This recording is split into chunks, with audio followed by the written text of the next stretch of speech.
Hey gang, what's up? OCD Mikey, HiFi guy here for another edition of the Mikey Show. And this is where I don't get paid, I don't get sponsored to talk shit from certain companies and review certain crap. None of that BS here. This is the straightforward, give you information and don't charge your ass for it, okay? That's what this channel is all about. I am a dealer. I sell you hi-fi, in case you're not clear. My job is to curate your audio system and sell you hi-fi.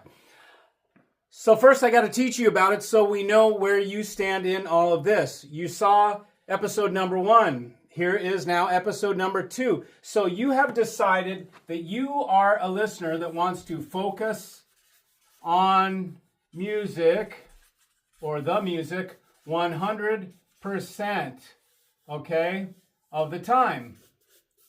That you've decided that you are one of these guys, okay?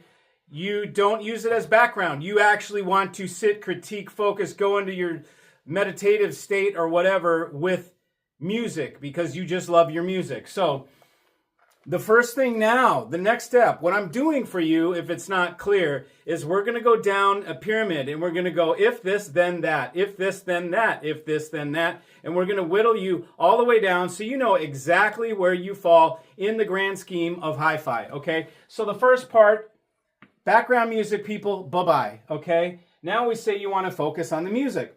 So if you want to focus on the music, the next thing that you need to decide or determine is, can you have a reference setup, meaning proper seating with proper speaker position, or do you need to work around the family, okay? So A, need to work around family or less than ideal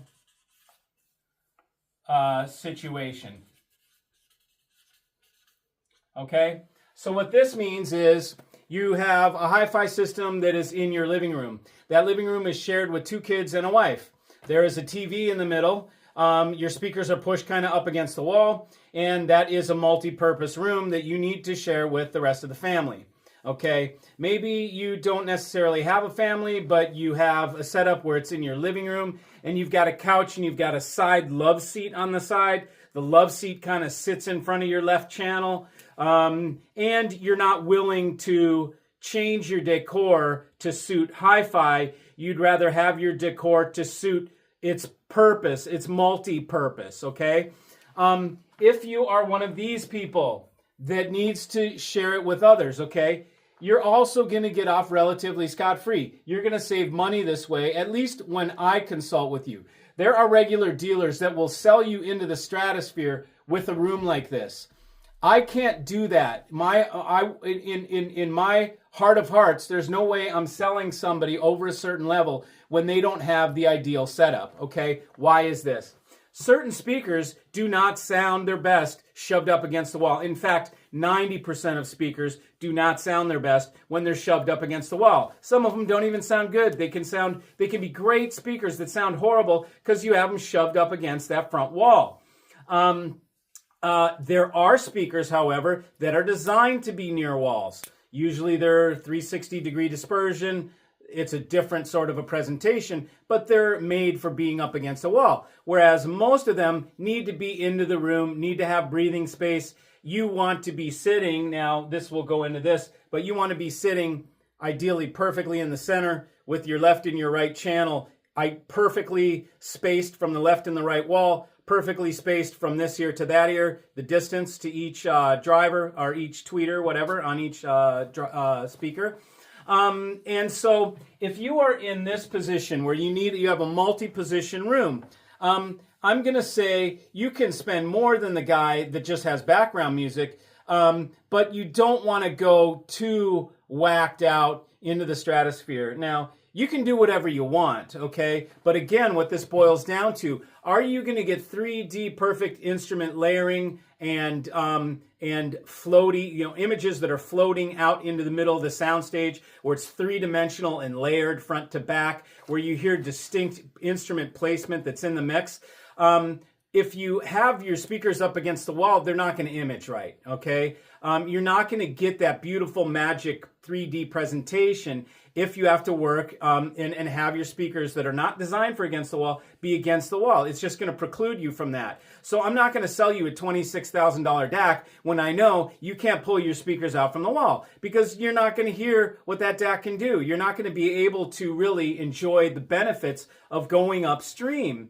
So what I would consider this sort of puts you in sort of a limbo or like a purgatory, right? This puts you in a middle phase where, yeah, I would say you spend up to maybe 30, 40 grand, but you don't need to go over that because you really can't enjoy the spoils of what a real good audio system can do if you have to have them against the wall. You've got a bunch of furniture in the room and a bunch of crap in between the speakers. You've got a TV and a hutch and a like kids maybe toys or whatever. I mean, I don't know. But the more crap you have in the room, the less you're going to be able to really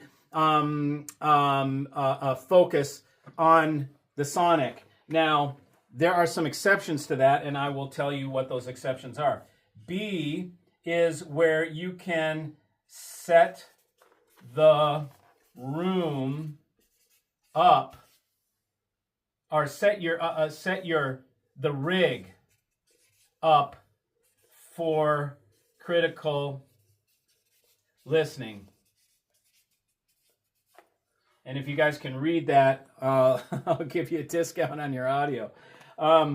Set the room up for critical listening. Okay, so what this means now, you can have this same room, okay? But if you are able to, say you've got a big multi-purpose room, and you can put your rig on one end of that room, and you can make a tight little pocket where you've got a chair right in the center, and you could do like a near field, and put one speaker close, but they're perfectly like the same distance from your ears. You can make this little triangle and this little like hi-fi bubble.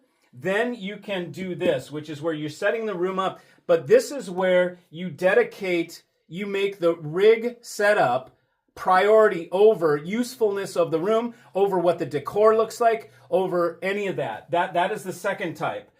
So again, the A type, where you have to get on your knees because of other family concerns or whatever like that, you don't have to spend that much. And at this point, you guys, how I just advised you, you guys can bye-bye, and you can stick around and listen to the other stuff if you're gonna move, or you're gonna like a kid's gonna move out and you're gonna have his bedroom to use for hi-fi or whatever.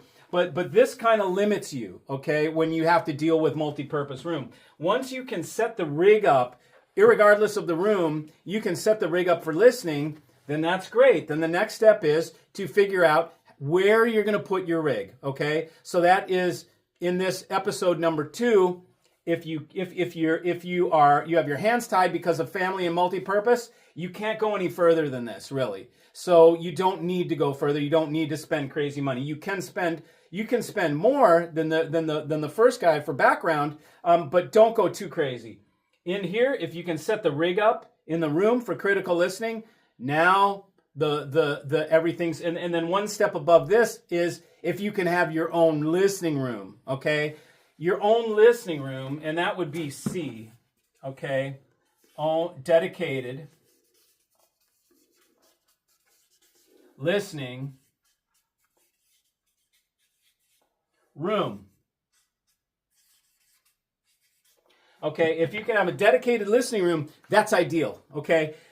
Now you're on your way to really getting into excellence in hi-fi reproduction. If you can have your own listening room. This is, ideally it's going to be, look, the bigger it is, the harder the room is to deal with. The smaller it is, some people, I only have a small room. But if you have a small room, you can do a near field or a mid-field listening setup, which is much easier to make sound good than a big room. Big rooms have more reflection, delays and stuff like that. They're harder to work with. You have to get bigger speakers to scale up and all that kind of stuff. But in a smaller room, you can do well. But the most ideal situation, if you really want to take this like a true dyed-in-the-wool audiophile cuckoo head, then you're going to have your own room, okay? And this is going to be a room, it's not multi-purpose. The kids don't get to come in and fuck around with your audio system. The wife doesn't really, she come in and listen if she knows how to turn it on. Mine comes in, she listens to music. I find her sitting here listening to classic rock all the time. But it is for listening, and that's what you do in there. This means there's no extraneous furniture. There is no coffee table. You never put anything between you and the audio system in terms of a flat table. It's going to give you reflections. It's bad news. So none of the true listening rooms have coffee tables.